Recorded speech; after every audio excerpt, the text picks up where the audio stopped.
इस वीडियो में हम डिस्कस करेंगे regarding chapter 28 of computer network. और जो टॉपिक डिस्कस करेंगे वो है transport layer protocols. Transport layer पे जिन प्रोटोकॉल्स का यूज़ होता है, सो उन प्रोटोकॉल्स को डिटेल में हम यहाँ डिस्कस करेंगे। सो देखिए, फर्स्ट पॉइंट है the transport layer is represented by two protocols TCP and UDP. तो कौन से दो प्रोटोकॉल्स का यूज़ होता है ट्रांसपोर्ट लेयर पे? That is TCP and UDP. इनको डिटेल में आगे डिस्कस करेंगे, बट क्यों प्रोटोकॉल्स का यूज़ होता है ट्रांसपोर्ट लेयर पे वो पहले देख लेते हैं। So, the IP protocol in the network layer delivers a datagram from a source host to the destination host. पहले ये पॉइंट्स रीड कर लेते हैं, फिर मैं इसको डिटेल में डिस्कस करूंगी। Nowadays, the operating system supports multi-user and multi-processing environments. An executing program is called a process. When a host sends a message to other host, means that source process is sending a message to a destination process. The transport layer protocols define some connections to individual ports known as protocol ports. देखिए इसमें क्या है, क्यों transport layer protocols की use ज़रूरत पड़ गई। सो देखिए यहाँ पे क्या है, सपोज दो एंड डिवाइसेस आपस में कम्युनिकेट कर रहे हैं, ठीक है। तो नेटवर्क लेयर पे क्या होता है, दैट मीन्स जो इंटरनेट लेयर भी जिसको कहते हैं, वहाँ पे तो होस्ट टू होस्ट कम्युनिकेशन के प्रोटोकॉल से जो आईपी प्रोटोकॉल होता है वो इन दो डिवाइसेस के कम्युनिकेशन के लिए ज़रूरी होता है। लेकिन अब क्या हो रहा है, इन पे बहुत सारी प्रोसेसेस रन हो रही है, ठीक है, अलग अलग प्रोसेस रन हो रही है। तो एग्जैक्टली जो प्रोसेस आपस में कम्युनिकेट करना चाह रही, फाइनली तो प्रोसेसेस ही आपस में कम्युनिकेट कर रही है ना, डिवाइस तो नहीं कम्युनिकेट कर रहा है इंडिविजुअली। इस पे जो प्रोसेसेस रन हो रही है वो आपस में डाटा इंटरचेंज या इंफॉर्मेशन इंटरचेंज उनके बीच में हो रहा है। तो ये हर प्रोसेस का अपना एक एड्रेस रहता है जिसको हम कहेंगे पोर्ट एड्रेस। तो वो उसके थ्रू वो प्रोसेसेस एग्जैक्टली दो प्रोसेस को यदि कम्युनिकेट करना है तो उसमें फिर इंटरनेट प्रोटोकॉल नहीं वर्क करेगा। इंटरनेट प्रोटोकॉल का काम तो सिर्फ होस्ट टू होस्ट कम्युनिकेशन का है। देखिए, प्रोसेस भी आपस में तब कम्युनिकेट करेंगे पहले तो होस्ट आपस में कनेक्टेड हो जाए, तो उसके लिए आईपी प्रोटोकॉल है। फिर प्रोसेस टू प्रोसेस कम्युनिकेशन के लिए फिर ट्रांसपोर्ट लेयर प्रोटोकॉल्स की जरूरत पड़ेगी, जिसमें टीसीपी और यूडीपी किसी भी प्रोटोकॉल का यूज हो सकता है based on a particular situation.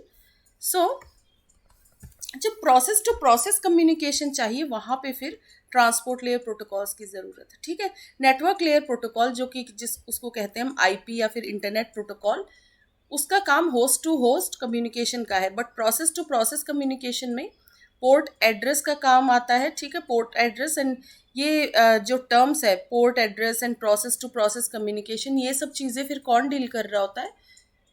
Transport layer, ठीक है। और इसमें कौन से प्रोटोकॉल्स यूज हो रहे थे ट्रांसपोर्ट लेयर के? दे आर टीसीपी और UDP. An IP protocol is a host-to-host protocol used to deliver a packet from source host to the destination host. तो होस्ट टू होस्ट कम्युनिकेशन के लिए IP protocol है, एक packet को एक host से दूसरे होस्ट तक पहुंचाना। देखिए, एक होस्ट से दूसरे तक तो पहुंचा दिया, बट उस होस्ट पे जो प्रोसेस रन हो रही है वो आईपी प्रोटोकॉल नहीं डील कर रहा उससे। एग्जैक्ट किस प्रोसेस तक वो मैसेज जाना, वहां फिर ट्रांसपोर्ट लेयर के प्रोटोकॉल काम आते हैं, ठीक है।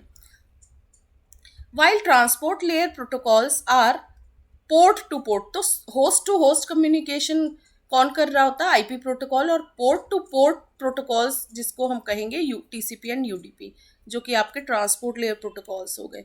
While transport layer protocols are port to port protocols, मतलब प्रोसेस टू प्रोसेस कम्युनिकेशन के लिए ट्रांसपोर्ट लेयर प्रोटोकॉल्स अपना रोल प्ले करते हैं, ठीक है। इसीलिए इनको पोर्ट टू पोर्ट प्रोटोकॉल्स भी कहा जाता है और ये आईपी प्रोटोकॉल के अबव वर्क करते हैं।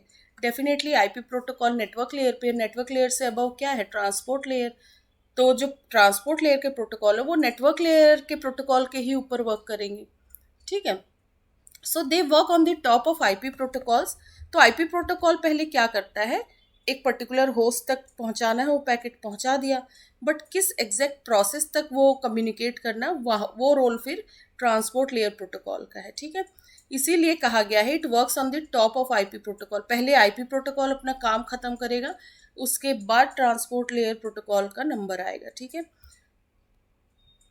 सो देखिए मैं फिर से रीड कर रही हूँ। An IP protocol is a host to host protocol, याद रखिए इस टर्म को। Host to host protocol use to deliver a packet from source host to the destination host, while transport layer protocols are port to port protocols that work on the top of the IP protocols to deliver a packet from the originating port to the IP services and from IP services to the destination port. तो port to port communication हो रहा है इसमें। तो suppose ये एक process का port address है और ये सेकंड का, तो पहले वो पोर्ट उस पर्टिकुलर आईपी सर्विस तक उस पैकेट को पहुंचाएगा। वो आईपी सर्विस के थ्रू, मतलब आईपी प्रोटोकॉल के थ्रू जिस होस्ट के लिए है वो पहले तो उस होस्ट तक जाएगा। वो आईपी प्रोटोकॉल को पता रहता है सोर्स होस्ट कौन सा है और डेस्टिनेशन कौन सा है। ये काम आईपी प्रोटोकॉल करेगा। फिर आईपी सर्विस से फिर जो सोर्स की तरफ डेस्टिनेशन पोर्ट है वहां तक फिर वो पैकेट जाएगा। ठीक है, तो पोर्ट से पहले आईपी प्रोटोकॉल का काम, आईपी सर्विसेज अपना काम खत्म करेंगी। फिर आईपी सर्विस से, मतलब रिसीविंग एंड पे आईपी सर्विस से फिर से वो है डेस्टिनेशन पोर्ट तक वो पैकेट डिलीवर होगा। Each port is defined by a positive integer address and it is of 16 bits. Each port वो डिफाइन होता है, मतलब उसको रिप्रेजेंट करते हैं पॉजिटिव, वो एक पॉजिटिव इंटीजर एड्रेस होता है और उसको रिप्रेजेंट करते हैं। वो कितने बिट्स का होता है? It is of 16 bits. Now ये एक जनरल एक डायग्राम आप देख सकते हैं। ये प्रोसेस रन हो रही है एक क्लाइंट पे, ये सेकंड पे। तो पोर्ट टू पोर्ट कम्युनिकेशन हो रहा, तो इसके एग्जैक्ट अभी डिटेल में मत जाइए। ठीक है, पोर्ट एड्रेस है दोनों का। एंड देखिए फिर ये ट्रांसपोर्ट लेयर प्रोटोकॉल है टीसीपी और यूडीपी, और यहाँ नेटवर्क लेयर प्रोटोकॉल है आईपी। फिर ये नीचे डाटा लिंक लेयर आ गया फिजिकल, और फाइनली ये फिजिकल मीडियम के थ्रू पैकेट ट्रेवल हो जाएगा। और फिर अपवर्ड मूवमेंट में पहले फिजिकल तक जाएगा, फिर डाटा लिंक लेयर, फिर आईपी लेयर। आईपी प्रोटोकॉल अपना जब वर्क खत्म कर देगा देन टीसीपी और यूडीपी प्रोटोकॉल अपना काम करेंगे उस पैकेट पे। नाउ अब इन दोनों प्रोटोकॉल्स को डिटेल में देखते हैं, इनका फुल फॉर्म और बाकी चीज़ें। फर्स्ट प्रोटोकॉल है यूडीपी। सबसे पहले इसका फुल फॉर्म, और ये बहुत इंपॉर्टेंट है, ये जनरल कंप्यूटर में भी आता है ये क्वेश्चन आपका, बहुत ही जनरल क्वेश्चन है। ठीक है, और बहुत इंपॉर्टेंट भी। UDP stands for user datagram protocol. ठीक है, यूडीपी का जो फुल फॉर्म है वो है user datagram protocol. UDP is a simple protocol and it provides non-sequenced transport functionality. ये एक सिंपल प्रोटोकॉल है, इसमें बहुत सीक्वेंस का ध्यान नहीं रखा जाता है। इधर सिर्फ जो मेन एम रहता है कि जल्दी से जल्दी डाटा ट्रांसफ़र हो जाए। वो थोड़ा बहुत इधर उधर भी जा रहा है या कुछ मिस्टेक्स हैं तो फिर उसको जो है अवॉइड, मतलब उसको ज़्यादा ध्यान में नहीं रखा जाता है। ठीक है, तो इसीलिए ये एक सिंपल प्रोटोकॉल है and it provides non-sequenced transport functionality. Third point है UDP is a connectionless protocol. ये connectionless protocol है, इसमें कोई पहले कनेक्शन एस्टेब्लिश नहीं होता है। ठीक है, बस जो है कम्युनिकेट कर दिया जाता है मैसेज। ये एक कनेक्शनलेस प्रोटोकॉल है, जबकि जो टीसीपी पढ़ेंगे वो कनेक्शन ओरिएंटेड प्रोटोकॉल है। ये एक मेजर डिफरेंस है between TCP and UDP. Now, this type of protocol is used when reliability and security are less important than speed and size. ठीक है, स्पीड और साइज को ध्यान में रखते हुए यहाँ पे कम्युनिकेशन हो रहा है कि जल्दी से जल्दी मैसेज जाना चाहिए। तो वो रिलायबिलिटी, सिक्योरिटी, इन चीज़ों पे इसका ध्यान नहीं है ज़्यादा। तो कुछ सिचुएशंस होती हैं जिसमें सिर्फ मैसेज जल्दी चाहिए, उसमें थोड़े बहुत एरर या फ्लो कंट्रोल, थोड़ा बहुत गड़बड़ भी हो रहा है तो चल जाएगा काम उधर, वहाँ पे जल्दी से जो है वो मैसेज ट्रांसमिट होना चाहिए। पर जहाँ रिलायबिलिटी और सिक्योरिटी मेजर फैक्टर्स हैं जो कि मेजॉरिटी केसेस में है, इनको ध्यान में रखा जाता है, तो वहाँ पे फिर टीसीपी आएगा। ठीक है, टीसीपी भी देखेंगे आगे।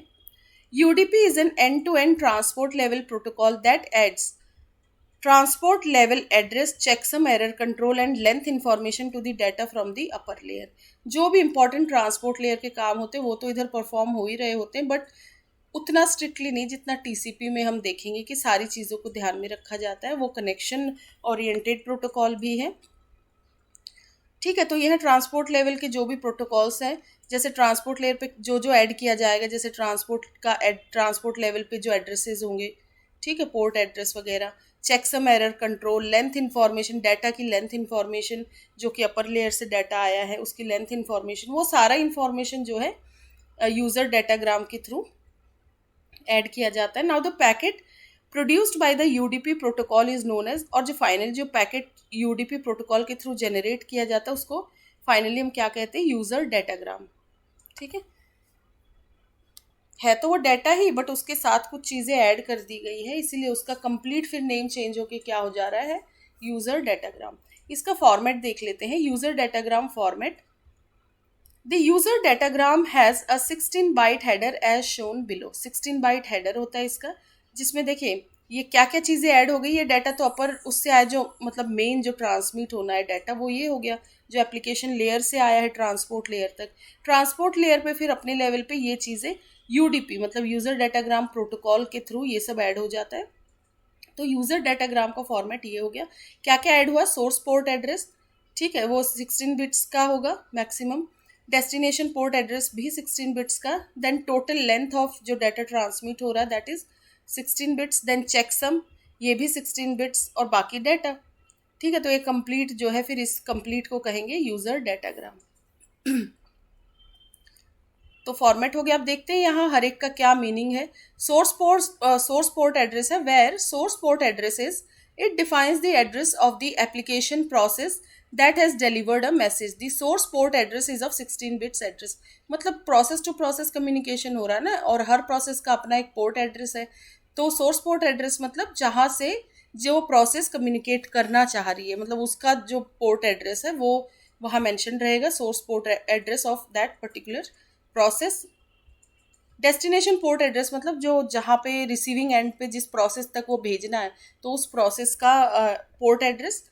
डेस्टिनेशन पोर्ट एड्रेस भी डिफाइंड रहता है उसमें, मतलब कहाँ से मैसेज किस प्रोसेस से डिलीवर होगा और कौन सी प्रोसेस तक जाना है, तो उनका एड्रेस मेंशन्ड है।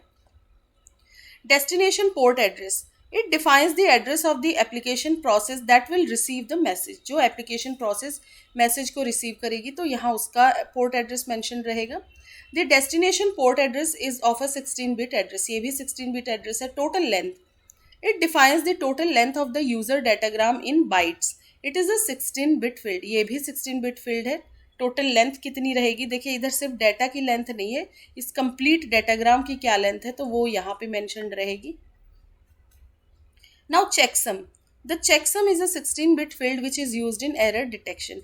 चेकसम का यूज एरर डिटेक्शन में होता है, जो कि आप डाटा लिंक लेयर के जो वीडियोज़ हैं उनको देखेंगे तो वहाँ मैंने डिस्कस कर रखा है चेकसम के बारे में। सो चेकसम ये भी 16 बिट फील्ड है, और ये इसका यूज़ कहाँ होता है, एरर को डिटेक्ट करने में, एरर डिटेक्शन। यूडीपी प्रोटोकॉल के क्या डिसएडवांटेजेस है वो देखते हैं। Disadvantages of UDP protocol, UDP provides basic functions needed for the end-to-end delivery of a transmission। ठीक है, सिर्फ बेसिक फंक्शन प्रोवाइड करता है जो भी एंड टू एंड डिलीवरी के लिए चाहिए, बट इसमें सिक्योरिटी हो गया और बाकी फैक्टर्स को बहुत कंसर्न में नहीं रखा जाता है। It does not provide any sequencing और reordering functions and does not specify the damage packet when reporting an error. ठीक है, बहुत ज़्यादा सीक्वेंस का ध्यान नहीं रखा जाता है, ऑर्डर का ध्यान नहीं, और डैमेज पैकेट को मेंशन नहीं किया जाता है जब भी एरर को रिपोर्ट किया जा रहा है। तो सिर्फ बेसिक फंक्शंस को इंक्लूड किया गया, बट बाकी चीज़ों का ध्यान नहीं रखा गया है। UDP can discover that an error has occurred. UDP ये तो डिस्कवर कर लेता कि हाँ कुछ एरर तो अकर हुआ है, क्योंकि वो देखिए चेकसम जो है that is use for error detection, तो इसके थ्रू कुछ इन्फॉर्मेशन तो मिल जाती है कि एरर तो हुआ है, but it does not specify which packet has been lost, as it does not contain an ID or sequencing number of a particular data segment। इसमें क्योंकि सीक्वेंसिंग, रीऑर्डरिंग या कोई आईडी मेंशन्ड हो डाटा सेगमेंट का, वो सब हो concept ही नहीं है, तो ये तो पता चल जाता है कि कुछ गड़बड़ तो हुई है, कोई एरर तो अकर हुआ है डाटा ट्रांसमिशन में, बट कौन सा पैकेट लॉस्ट हुआ है उसकी जानकारी ये नहीं दे पाता है। तो ये हो गए डिसएडवांटेजेस। नाउ टीसीपी देखते हैं क्या है। सो पहला प्रोटोकॉल कौन सा डिस्कस किया है रिगार्डिंग ट्रांसपोर्ट लेयर प्रोटोकॉल, दो ही प्रोटोकॉल है ये, TCP and UDP. UDP discuss कर चुके, now TCP. TCP stands for transmission control protocol, बहुत इंपॉर्टेंट है फुल फॉर्म, याद कर लीजिए यहीं पे। यूडीपी है यूजर डाटाग्राम प्रोटोकॉल, टीसीपी है transmission control protocol. It provides full transport layer services to applications. इसमें ट्रांसपोर्ट लेयर की सारी सर्विसेज जो है बहुत अच्छे से डिफाइंड रहती हैं और ये प्रोवाइड करता है हर सर्विस को। और ये कनेक्शन ओरिएंटेड प्रोटोकॉल है। यूडीपी क्या था, connectionless protocol. TCP is a connection oriented protocol means the connection established between both the ends of the transmission. पहले जो आपस में प्रोसेसेस या एप्लीकेशंस जो आपस में कम्युनिकेट कर रहे हैं उनके बीच में पहले एक कनेक्शन एस्टेब्लिश होता है, ठीक है, उसके बाद बाकी का कम्युनिकेशन होगा, इसीलिए इसको कनेक्शन ओरिएंटेड प्रोटोकॉल कहते हैं। It is a connection oriented protocol means the connection established between both the ends of the transmission। पहले जो भी प्रोसेसेस कम्युनिकेट करेंगे उनके बीच में कनेक्शन एस्टेब्लिश होता है। For creating the connection TCP generates a virtual circuit between sender and receiver for the duration of a transmission. जब तक वो ट्रांसमिशन चलेगा तो सेंडर और रिसीवर के बीच में कैसा एक वर्चुअल जो है कनेक्शन बन जाता है, इसीलिए इसको वर्चुअल सर्किट कहा जाता है। फिजिकल नहीं है कि कोई वायरिंग है या केबल का यूज हो रहा है, वर्चुअली एक कनेक्शन एस्टेब्लिश हो जाता है, ठीक है। फीचर्स देखते हैं टीसीपी प्रोटोकॉल के। फीचर्स ऑफ टीसीपी प्रोटोकॉल है स्ट्रीम डाटा ट्रांसफर, रिलायबिलिटी। तो पहले स्ट्रीम डाटा ट्रांसफर और भी हैं, वो भी हम आगे देखेंगे, बट पहले इन दोनों को डिस्कस करते हैं। स्ट्रीम डाटा ट्रांसफर है TCP protocol transfers the data in the form of contiguous stream of bytes. Continuous जो है स्ट्रीम ऑफ बाइट्स में डाटा ट्रांसफर होता है। TCP group the bytes in the form of TCP segments. उनको segments में जो है ग्रुप कर दिया जाता है और फिर वो सेगमेंट्स को ट्रेवल कराया जाता है and then passed it to the IP layer for transmission to the destination. ये सेगमेंट्स फिर आईपी लेयर तक पहुंचाए जाते हैं, मतलब नेटवर्क लेयर तक। फिर नेटवर्क लेयर का काम है ना, पहले तो वो दूसरे होस्ट तक पहुंचाएगा, बाकी का काम वहाँ का जो ट्रांसपोर्ट लेयर है रिसीवर एंड का एग्जैक्ट प्रोसेस तक पहुंचाने का फिर उसका काम है। आईपी लेयर से मतलब नेटवर्क लेयर से वो जो भी इंफॉर्मेशन लेनी उसे वो ले ली, जो भी आया है, फिर अपने लेवल पे उसे जो भी ऐड या डिलीट करना है, हेडर टेलर जो भी इंफॉर्मेशन लेके फिर वो एग्जैक्ट प्रोसेस तक कम्युनिकेट कर देता है उसको, सेगमेंट को। Now TCP itself segments the data and forward to the IP. ये सेगमेंट का काम भी जो है टीसीपी ही करता है, डाटा को डिफरेंट सेगमेंट्स में सेंड करने का। रिलायबिलिटी, तो स्ट्रीम डाटा ट्रांसफर हो रहा है through TCP protocol. Now reliability वही है कि बहुत ही भरोसेमंद प्रोटोकॉल है ये, क्योंकि सबसे पहले तो देखिए कनेक्शन एस्टेब्लिश हो रहा है, बाकी चीज़ों का भी ध्यान दिया जा रहा है इसमें। TCP assigns a sequence number to each byte transmitted and expects a positive acknowledgement from the receiving TCP. इसमें क्या होता है, प्रॉपर सेगमेंट्स की या जो भी पैकेट्स जा रहे हैं इन सबको प्रॉपर सीक्वेंसिंग दी जाती है, ठीक है। सीक्वेंस नंबर के थ्रू रिसीविंग एंड पे पता चल जाता है कि कोई पैकेट मिस तो नहीं हुआ है या कुछ मिसिंग इन्फॉर्मेशन तो नहीं है। यदि जो भी मिसिंग है तो वापस से वो एक्नॉलेजमेंट सेंड करेगा सेंडर को कि नहीं ये पैकेट तो नहीं मिला या ये सेगमेंट गायब है इस नंबर का, तो वो वापस से सेंडर रिट्रांसमिट करेगा और कंप्लीट मैसेज रिसीव हो जाएगा वहाँ पे। तो टाइम टू टाइम जो है जो रिसीवर है वो एक्नॉलेजमेंट भी सेंड करता है कि हाँ ये रिसीव हो रहा। जो नहीं रिसीव हुआ उसका भी वो बता देता है सेंडर को कि ये मिसिंग है, तो दोबारा सेंड करने के लिए वो एक्नॉलेजमेंट दे देता है।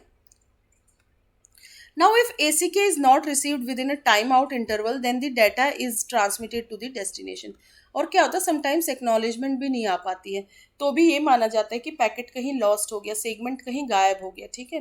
तो सोर्स को समझ आ जाता है, एक टाइम लिमिट तक वो वेट करता है एक्नॉलेजमेंट का, उसे नहीं मिली तो फिर उसके बाद वो दोबारा से उस सीक्वेंस नंबर के सेगमेंट को या पैकेट को दोबारा से सेंड करता है, ठीक है, to the destination. The receiving TCP uses the sequence number to reassemble the segments if they arrive out of order and to eliminate the duplicate segments। तो देखिए क्योंकि प्रॉपर सीक्वेंस है, डिफरेंट रूट से भी यदि वो सेगमेंट्स गए हैं तो रिसीविंग एंड पे वो जिस भी सीक्वेंस में आएंगे जैसे भी पहुंच जाएंगे बाद में उधर रीऑर्डरिंग कर दी जाती है according to their sequence number, और उससे ये भी आइडेंटिफाई हो जाता है कौन सा मिसिंग है या जो डुप्लीकेट्स है तो डुप्लीकेट एक कॉपी रख ली जाती है, बाकी को रिजेक्ट कर दिया जाता है। और रीऑर्डरिंग होती है वहाँ पे प्रॉपर, कुछ मिसिंग है तो एक्नॉलेजमेंट के थ्रू बताया जाता है कि भाई ये सीक्वेंस नंबर मिला ही नहीं, तो रीऑर्डरिंग सीक्वेंसिंग ये सब का ध्यान रखा जाता है, इसीलिए इसको रिलायबल प्रोटोकॉल कहा जाता है। तो रिलायबिलिटी एक फीचर हो गया टीसीपी प्रोटोकॉल का। नेक्स्ट है फ्लो कंट्रोल। फ्लो कंट्रोल का मतलब होता है सेंडर और रिसीवर के बीच में मतलब एक पैकेट का फ्लो अनलिमिटेड नहीं होना चाहिए, ठीक है, एक प्रॉपर फ्लो होना चाहिए पैकेट्स का। जैसे पता चला सेंडर पैकेट भेजे जा रहा है, रिसीवर उस स्पीड से उसको रिसीव ही नहीं कर पा रहा क्योंकि उसके पास लिमिटेड मेमोरी है, बफर साइज लिमिटेड है, तो वो ओवरलोड हो सकता है रिसीवर साइड। तो इस चीज़ का ध्यान भी टीसीपी प्रोटोकॉल रखता है कि वहाँ पे ओवरलोड ना हो रिसीविंग एंड पे, ठीक है। टीसीपी प्रोटोकॉल ये ध्यान रखता है कि सेंडर उसी स्पीड से सेंड करे जिस रेट से रिसीवर रिसीव कर पा रहा है, ठीक है। तो थोड़ा वेट भी करने को कहा जाता है सेंडर को कि कुछ टाइम बाद ट्रांसमिट किया जाए यदि कंजेशन बढ़ रहा है, बाकी चीज़ें बढ़ रही है तो। सो इसको फ्लो कंट्रोल कहते हैं। When receiving TCP sends an acknowledgement back to the sender indicating the number of bytes it can receive without overflowing its internal buffer, तो वो कम्युनिकेट कर देता है रिसीविंग एंड कि भाई इतना बफर साइज है, तो इससे ऊपर जैसे ही ओवरफ्लो होना शुरू हो जाता है तो वो एक्नॉलेजमेंट सेंड करता है कि अभी रुक जाओ, अभी सेंड मत करो पैकेट्स क्योंकि इधर ओवरफ्लो हो रहा है, I am unable to receive. The number of bytes is sent in acknowledgement ACK in the form of the highest sequence number that it can receive without any problem. This mechanism is also referred to as window mechanism. तो जो receiver होता है वो sender को भेजता है कि मैं इतने ही सीक्वेंस नंबर जो है पैकेट्स सेगमेंट्स रिसीव कर सकता हूँ विदाउट एनी प्रॉब्लम। वो अपने बफर साइज को देखते हुए उसको इन्फॉर्म कर देता है सेंडर को।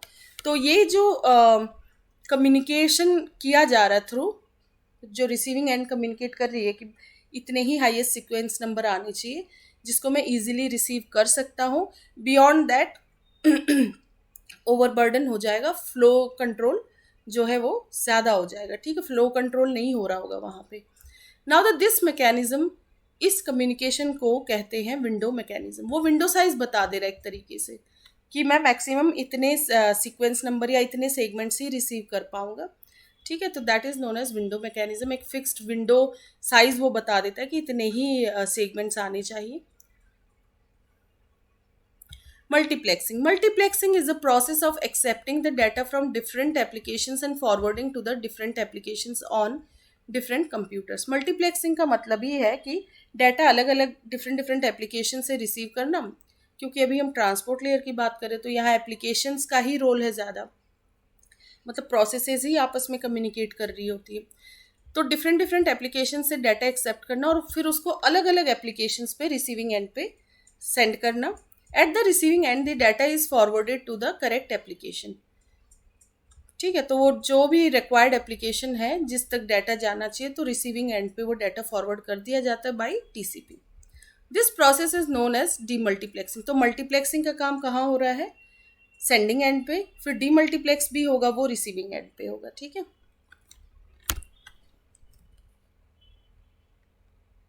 तो मल्टीप्लेक्सिंग में क्या हो रहा है? डिफरेंट एप्लीकेशन से, ये देखिए मल्टीप्लेक्सिंग में डिफरेंट एप्लीकेशन से जो भी डाटा लिया गया है वो फिर ट्रांसपोर्ट लेयर रिसीव कर रहा, वो रिसीव इस एंड पे जाएगा, मल्टीप्लेक्सिंग होके वो सिंगल चैनल से वो ट्रांसफ़र हो गया। देन यहाँ पे डीमल्टीप्लेक्सिंग होगी, अलग अलग एप्लीकेशन पे जिस एप्लीकेशन के लिए वो डाटा आया है तो उस एप्लीकेशन को वो वापस से सेंड किया जाता है। इसीलिए यहाँ रिसीविंग एंड पे डीमल्टीप्लेक्सिंग हो रही है, सेंडिंग एंड पे मल्टीप्लेक्सिंग। और ये सब कौन डील कर रहा होता है? टीसीपी। लॉजिकल कनेक्शंस है। The combination of socket, sequence numbers and window sizes is called a logical connection, ठीक है। तो लॉजिकल कनेक्शन में किन चीज़ों का ध्यान दिया जा रहा है? Combination of sockets, sequence number जो कि उसको दी जा रही है सेगमेंट्स को, और क्या विंडो साइज होना चाहिए ताकि उधर फ्लो कंट्रोल मेंटेन हो सके। इन सबको ही, इन्हीं सबके कॉम्बिनेशन को एक लॉजिकल कनेक्शन कहा गया है। Each connection is identified by the pair of sockets used by sending end receiving processes, ठीक है। तो ईच कनेक्शन डिफाइन होता है बाय पेयर ऑफ सॉकेट्स। अब ये सॉकेट क्या है इसको डिटेल में किसी एक वीडियो में देखेंगे। सो अभी फिलहाल जो कुछ थ्योरेटिकल पॉइंट्स इनको आप देख लीजिए। फुल डुप्लेक्स देखते हैं। TCP provides full duplex service, that is the data flow in both the directions at the same time. Full duplex मतलब दोनों सेंडर और रिसीवर आपस में डाटा दोनों तरफ से सेंड या रिसीव कर सकते हैं, ठीक है, उसको फुल डुप्लेक्स कहते हैं। तो फुल डुप्लेक्स मोड की सर्विस भी कौन प्रोवाइड करा रहा होता है? TCP.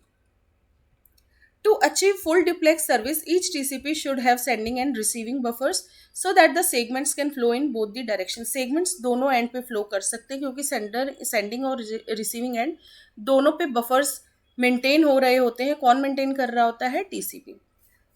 TCP is a connection oriented protocol. ये एक कनेक्शन ओरिएंटेड प्रोटोकॉल है। Suppose the process A wants to send and receive the data from process B.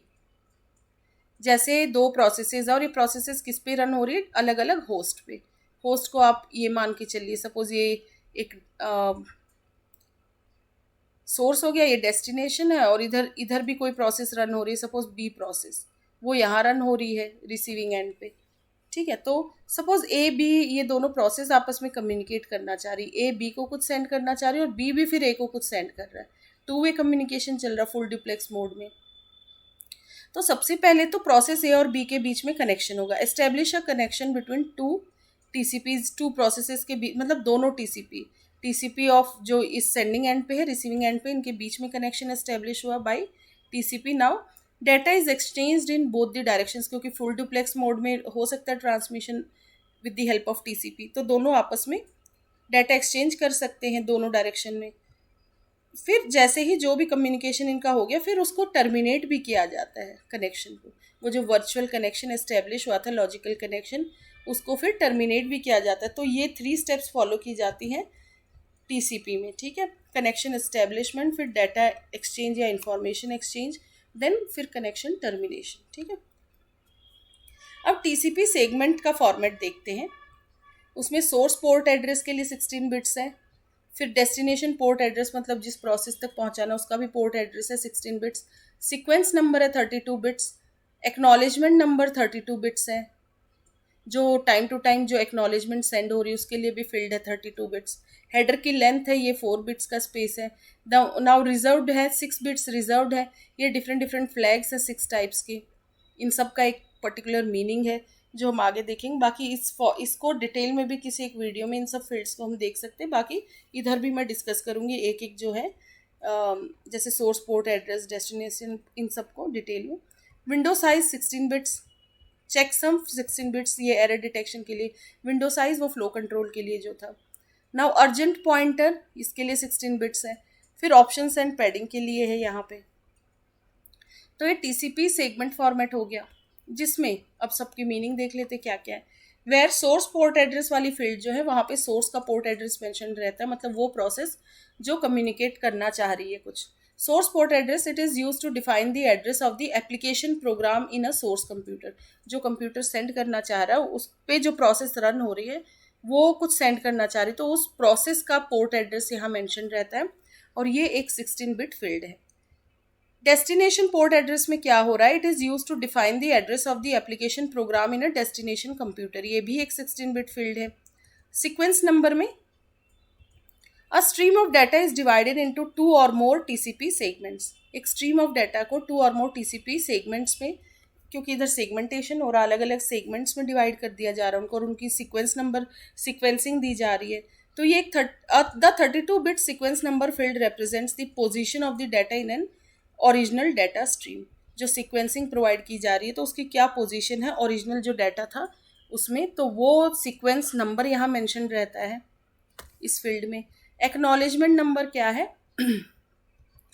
A 32-bit acknowledgement number acknowledge the data from other communicating devices. इसमें वो acknowledgement के लिए use होता है, जो acknowledgement time to time send हो रही है रिसीविंग एंड से। If ACK field is set to 1, यदि यहाँ 1 है, then it specifies the sequence number that the receiver is expecting to receive. Receiver को जो सीक्वेंस नंबर का सेगमेंट चाहिए, तो यहाँ एक्नॉलेजमेंट में वो मेंशन रहता है। ठीक है, ACK field is set to 1, ये वो सीक्वेंस नंबर है जो अब उसको चाहिए रिसीवर को। बाकी इनकी बहुत डिटेल में अभी मत जाइए, क्योंकि जब इससे रिलेटेड आगे हम कुछ कॉन्सेप्ट्स देखेंगे या इनको और भी डिटेल में देखेंगे तो समझ आ जाएगा। हेडर लेंथ है H लेंथ। हेडर लेंथ में it specifies the size of the TCP header in 32 bit words. TCP header की लेंथ यहाँ मेंशनड है। Now the minimum size of the header is 5 words. Minimum size जो header का होता है वो 5 words है। And the maximum size of the header is 15 words. Maximum size header का क्या हो सकता है? 15 words. Therefore the maximum size of the TCP header is 60 bytes. इसीलिए 60 बाइट्स इसका मैक्सिमम साइज है। And minimum size of TCP header is 20 bytes. Reserved में क्या है? It is a 6 bit field which is reserve for future use, future use के लिए ये bits reserve रहती हैं 6 बिट्स। कंट्रोल बिट्स क्या है? Each bit of a control field functions individually and independently. A control bit defines the use of a segment or serves as a validity check for, ठीक है। Control bits में क्या हो रहा है? Each bit of a control field, इसमें हर bit का अपना एक फंक्शन है और हर कंट्रोल फील्ड जो है कंट्रोल बिट जो है, a control bit defines the use of a segment और serves as a validity check for other fields की वैलिडिटी चेकिंग के लिए। हर बिट का मतलब अपना एक कंट्रोल के लिए ये यूज की जा रही है बिट्स, डिफरेंट डिफरेंट कंट्रोल के लिए। अब देखते हैं क्या क्या है। There are total 6 types of flags in control field, जो कि कौन से थे? देखिए ये वाले, ये इधर जो है ना, ये रही, ये कंट्रोल बिट्स हैं। तो ये डिफरेंट डिफरेंट फ्लैग्स अब देखते हैं क्या क्या है।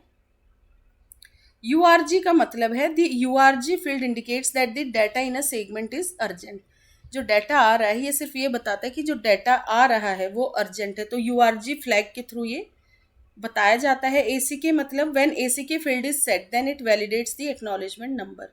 एसी के फील्ड जब सेट होती है दैट मीन्स ये एक्नॉलेजमेंट नंबर को वैलिडेट करने के लिए है।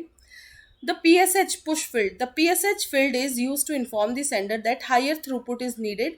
So if possible, data must be pushed with higher throughput. ठीक है, हायर थ्रूपुट की ज़रूरत है तो डाटा पुश और डाटा जो है सेंड करने के लिए।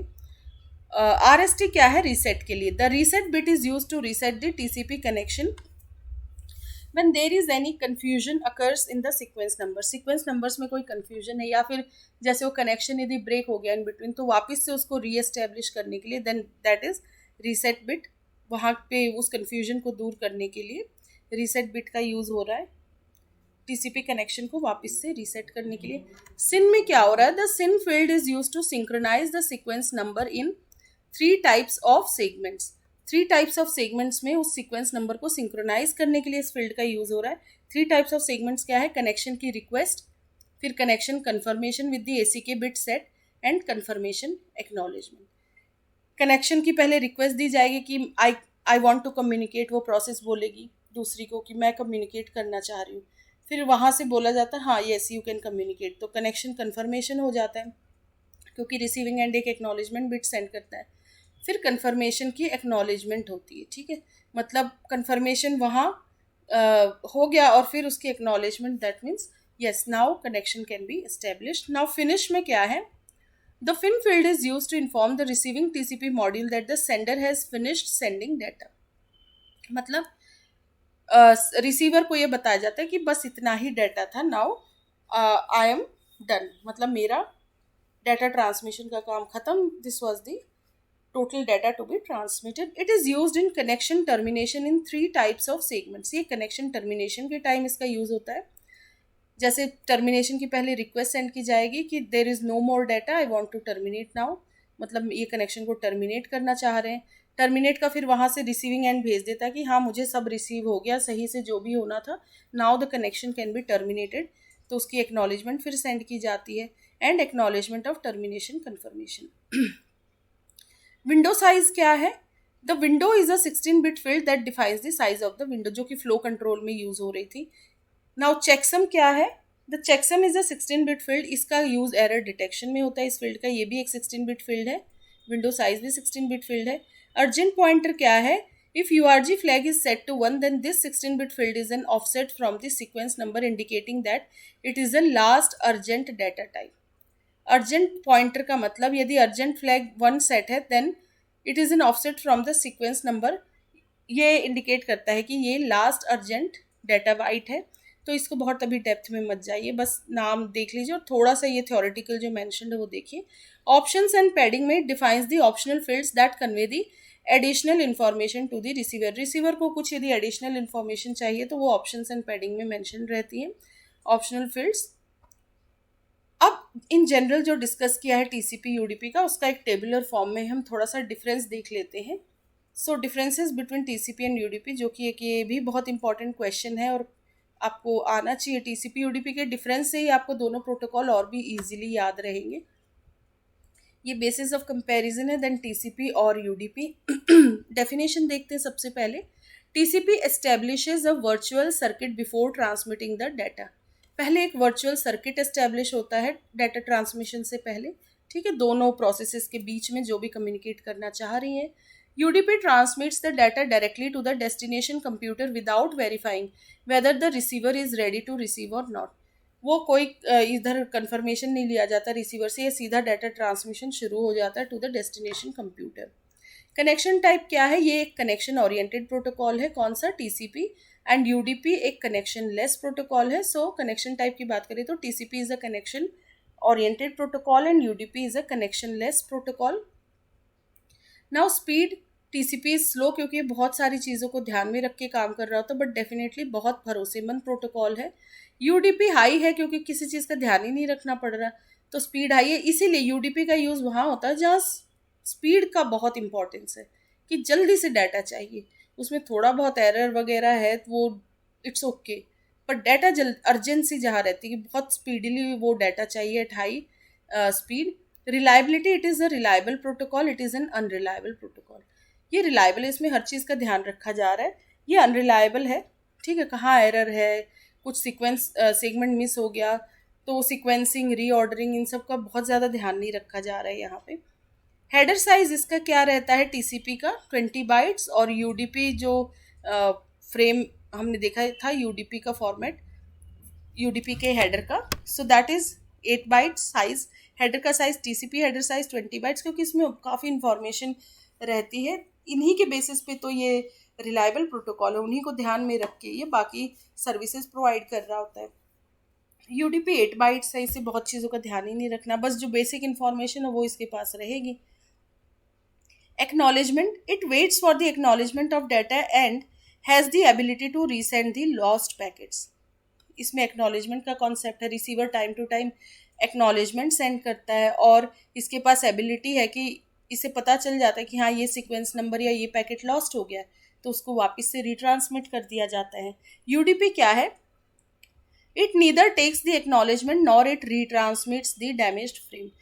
कोई एक्नॉलेजमेंट नहीं लेता ये रिसीविंग एंड से कि पैकेट मिला कि नहीं मिला या कुछ डैमेज हो गया, लॉस्ट हो गया, नथिंग। और वो वापस रिट्रांसमिट भी नहीं करता है जो भी डैमेज फ्रेम है, वो जिस फॉर्म में वो चला गया डैमेज्ड एरर के साथ वैसे ही रिसीव हो जाता है, ठीक है। So these are the differences between TCP and UDP. So basically which protocol is better? तो वो है टीसीपी, बट सिर्फ जहाँ पे स्पीड को ध्यान में कि जल्दी से चाहिए, उसमें बाकी चीज़ों का इतना कंसर्न नहीं है, वहाँ पे यूडीपी इज़ इम्पॉर्टेंट, क्योंकि टीसीपी स्लो प्रोटोकॉल है, ठीक है, and UDP is fast as compare to TCP. So that's all about this video. Thank you so much.